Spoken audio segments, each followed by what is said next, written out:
Hinamak na manugang. Kabanata 120.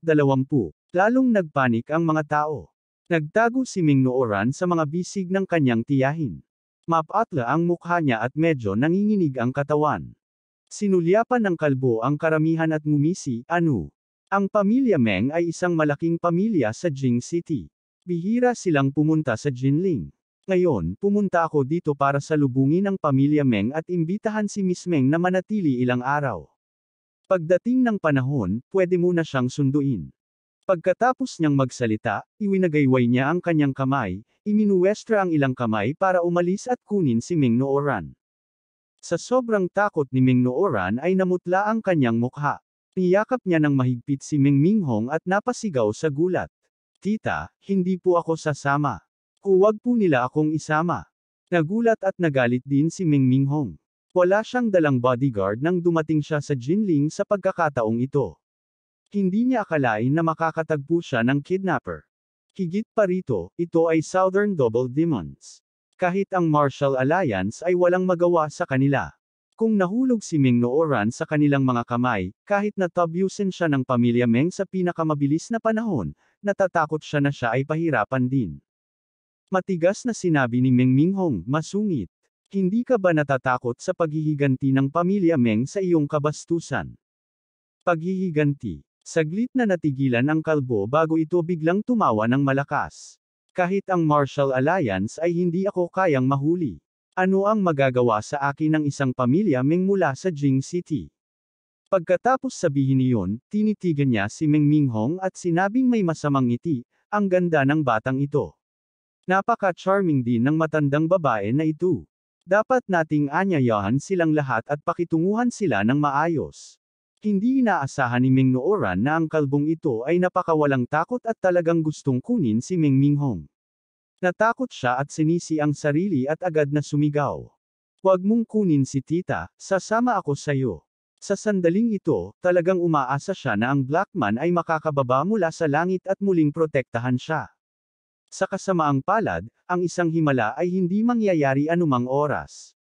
Sumandal si Jane Lewes sa gilid ni Alex Dixon. Kinabahan siya na naging green ang mukha niya at bumilis ang tibok ng puso niya. Alam niya ang pangalang Southern Double Demons. Kahit na gusto niyang iligtas ang tiyahin at pamangkin ng Meng family, wala siyang magagawa.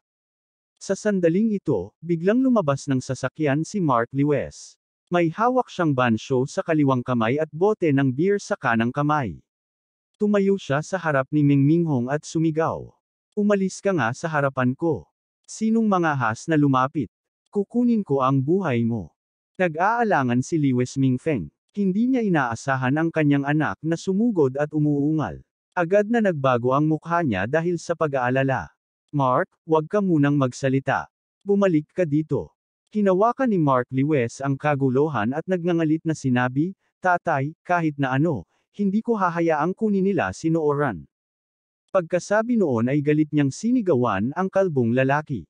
Alam kong kaya mo, pero fiancé ko si Nooran. Kung gusto mo siyang ilayo, maliban na lang kung matapakan mo ang patay kong katawan.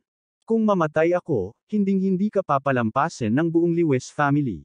Hindi inaasahan ni Ming Nooran na tatayo si Mark Lewes para sa kanya. Na-touch siya.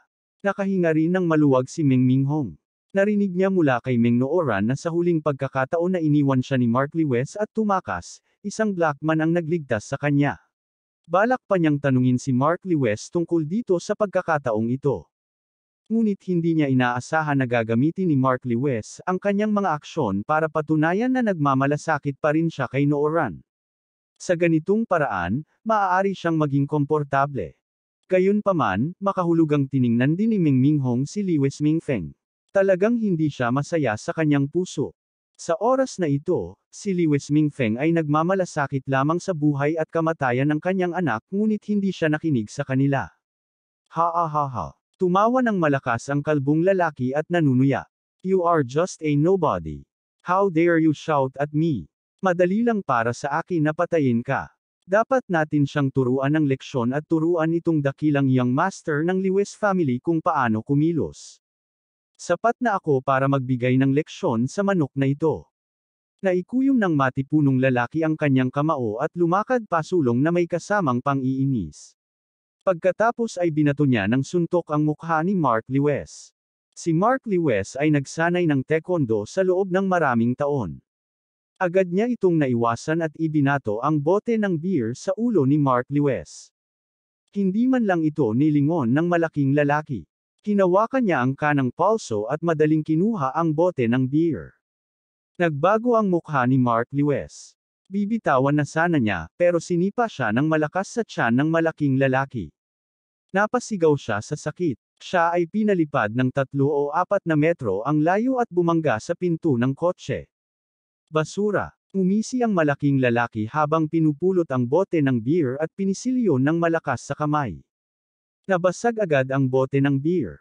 Kinurot ng malaking lalaki ang fragment ng salamin sa kanyang palad, pagkatapos ay pinunasan ito ng ilang beses tulad ng pagmamasa ng masa, at pagkatapos ay binuksan ito. Isang piraso ng kumikinang na puting pira-pirasong salamin ang nahulog na parang pinong buhangin. Isang tumpok ng matutulis na pira-pirasong salamin ang talagang pilit na minasa sa pinong buhangin ng kanyang mga palad.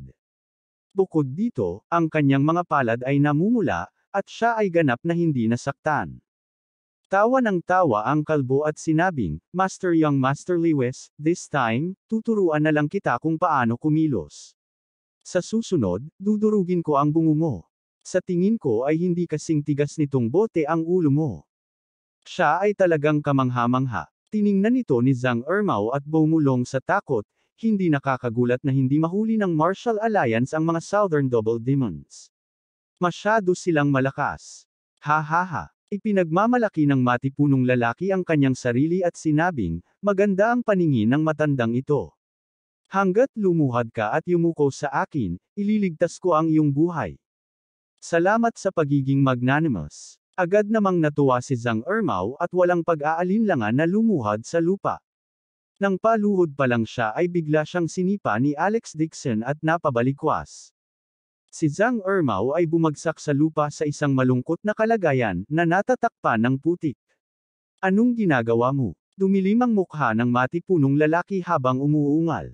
Sinulyapan siya ni Alex Dixon mula sa gilid ng kanyang mata at mahinang sinabi, "Zhang Ermao, kung gusto mong lumuhad sa ganitong uri ng basura, huwag ka nang sumakay sa kotse ko. Mabahong bata, anong pinagsasabi mo?" Agad na nag-init ang ulo ng matipunong lalaki at lalakad na sana. Sa sandaling ito, sumigaw ang kalbong lalaki, "Zhou Xiong, gawin muna natin ang dapat nating gawin." Pinipigilan ng matipunong lalaki ang galit at tinuro ang ilong ni Alex Dixon. "If you know what's good for you, get lost. If you dare talk again nonsense," sabi ng kalbong lalaki. "Hintayin mong mahuli ko ang 2 babaeng ito, saka ko puputulan ang mga buto mo." Si Alex Dixon ay gumawa ng "do as you please" na kilos at hinayla si Jane Lewis sa gilid. Ang orihinal na akala ni Meng Minghong na si Alex Dixon ang tatayo para sa kanila, ngunit ngayon ay nakitang tumabi talaga siya at naglagay ng hindi nauugnay sa anumang bagay, hindi niya maiwasang sumimangot at lalong hindi siya gusto sa kanyang puso. Sa kanyang puso, labis siyang nadismaya kay Alex Dixon. Nakatayo sa gilid si Jane Lewis, hindi mapapantayan ang kaba. Alam niyang may malaking lakas si Alex Dixon, ngunit mas makapangyarihan ang 2 lalaking ito. Ngayong nasaktan na nila ang matipunong lalaki, natakot siya na hindi nila pakakawalan si Alex Dixon. Parang naramdaman niya ang pagkabalisa nito, kinamayan siya ni Alex Dixon at mahinang sinabi, "Ayos lang ako." Napapikit na si Mark Lewis. Nakatayo pa rin siya sa harap ni Ming Nooran at Alex Dixon. Kinagat niya ang kanyang mga ngipin at sinabing, "Anyway, hindi ako papayag na kunin mo si Nooran. Mark, nagkamali ako sa iyo kanina." Agad na namula ang mga mata ni Ming Nooran, at napaiyak siya. Pinunasan ni Mark Lewis ang dugo sa gilid ng kanyang bibig at sinabing, "Ako ang may kasalanan noong nakaraan. Sa pagkakataong ito, anuman ang mangyari, hindi ko hahayaang kunin kanila. Maliban na lang kung binugbog nila ako hanggang sa mamatay, huwag na lang, pag-isipan mong hawakan ang isang buhok mo." Mark Lewis, hindi ko akalain na ang Lewis family ay magkakaanak ng isang mabuting anak na tulad mo. Nagpakawala ng mahabang buntong hininga si Meng Minghong, tumingin kay Lewis Mingfeng ng may paghamak, at pagkatapos ay sinulyapan si Alex Dixon. Mas duwag pa ang amang ito kaysa sa anak niya. Narinig din niya ang tungkol kay Alex Dixon, ngunit hindi niya inakala na siya ay isang taong natatakot sa kamatayan. Bukod sa pagsipa kay Zhang Ermao, nakatayo lang siya at nanood mula umpisa hanggang dulo. Bukod kay Mark Lewis, minamaliit niya ang sinuman mula sa Lewis family. Lalo na si Alex Dixon. Nang makitang masuwayin ang kanyang anak, nagalit si Lewis Mingfeng. Si Mark Lewis ay bata pa at walang malay. Hindi niya alam kung gaano kalupit ang Southern Double Demons. Kung sila ay magagalit, hindi lamang mawawalan ng buhay si Mark Lewis, maging ang Lewis family ay madadamay rin. Abangan ang susunod na kabanata.